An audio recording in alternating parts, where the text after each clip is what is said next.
రాజకీయ నాయకులు ఈరోజు 26 మందిని పొట్టనబెట్టుకున్న ఉగ్రవాదాలు చేసే వాడిని ఎవరు కూడా రాజకీయాలకు అతీతంగా ఎవరు స్పందిస్తలేరే. ఇది స్వార్థం కోసమే కాకుండా ఏమున్నది. కాబట్టి హిందువులకు జరిగితే హిందువులే ఉండాలి, హిందువులే తలవారించుకొని బయట ఉండాలి. కాబట్టి హిందువులకు జాగ్రత్తగా ఉండాలని చెప్తున్నాం.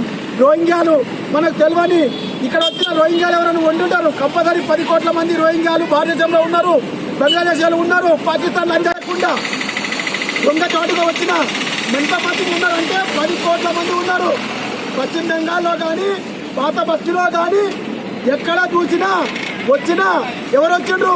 ముస్లింలే వచ్చిండ్రు, రోహింగ్యాలే వచ్చిండ్రు. ఆ ముస్లిం రోహింగ్యాలు వచ్చి భారతదేశంలో మాకం వేసుకొని ఉంటున్నారు. ఇక్కడ ఆధార్ కార్డు చేసుకున్నారు. వాళ్ళ ఓటు బ్యాంక్ కోసము కాంగ్రెస్, సిపిఎం, ఇతర పార్టీలు వాళ్ళకి సపోర్ట్ చేస్తున్నాయి. నేను ఒక్కటే అంటున్నా, సెక్యులర్ పార్టీలన్నీ ఒకటే సపోర్ట్ చేస్తున్నాయి. ఎవరో ఎంచాలి. ఇక్కడ ఉన్న ముస్లింలతో మనకు ఎలాంటి సంబంధం లేదు. వాళ్ళు కూడా మన భారతీయులే. బయటికి వచ్చి వాళ్ళు ఇక్కడ మనల్ని అల్లర్లు సృష్టిస్తూ మన ఉగ్రవాదులు వాళ్ళు ఇక్కడ వచ్చి మన యొక్క హిందువులను చంపుతున్నారు. అంటే మనం జాగ్రత్తగా ఉండవలసిన సమయం వచ్చింది, సందర్భం వచ్చింది కావచ్చు చెప్తున్నా.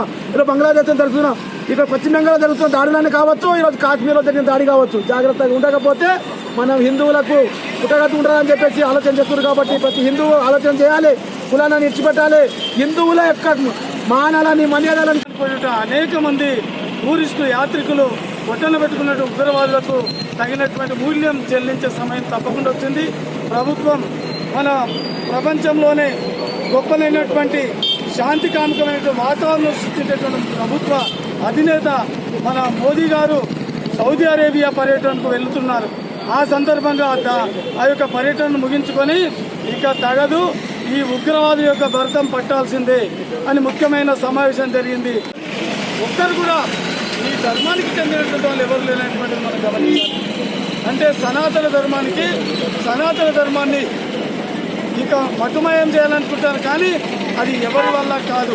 మీ తాత ముత్తాతలు, మీ పూర్వీకులు ఎంత పోరాడినా ఈ ధర్మం చిగురిస్తుందే తప్ప అంతముండదు. ఎప్పుడు ఇది ఉవ్వెత్తున ఎగుస్తూనే ఉంటుంది. మరి ఈరోజు జరిగినటువంటి పుల్వామాలో జరిగిందే ఘోరం అనుకున్నటువంటి ఘటన అనుకుంటే అంతకు మించినటువంటి ఘటన ఈరోజు చేసినటువంటి ఉగ్రవాదులు ఏ లక్ష్యంతో చేశారు? కొంతమంది అంటారు శాంతి కాములుగా చెప్పుకునే వాళ్ళు, సెక్యులర్లో మనకి చెప్పుకునేటటువంటి కొంతమంది నాయకులు చెప్తున్నారు అక్కడ ఆర్థిక వ్యవస్థను భగ్నం చేయడానికి మాత్రమే అంటున్నారు. ఆర్థిక వ్యవస్థ అక్కడ ఉండే చంపేటటువంటి వాళ్ళ యొక్క ప్యాంట్లు చింపి చూడడంలో ఉంది ఆర్థిక వ్యవస్థ. వాడు ఒక మతానికి చెందిన వాళ్ళని టార్గెట్ చేసి చంపింది. కాబట్టి అదేవిధంగా పసుపు పాలనాలనేటువంటి వాళ్ళ ఆ అమ్మాయికి భర్తను కోల్పోయేటట్లు చేసినటువంటి ఉగ్రవాదులు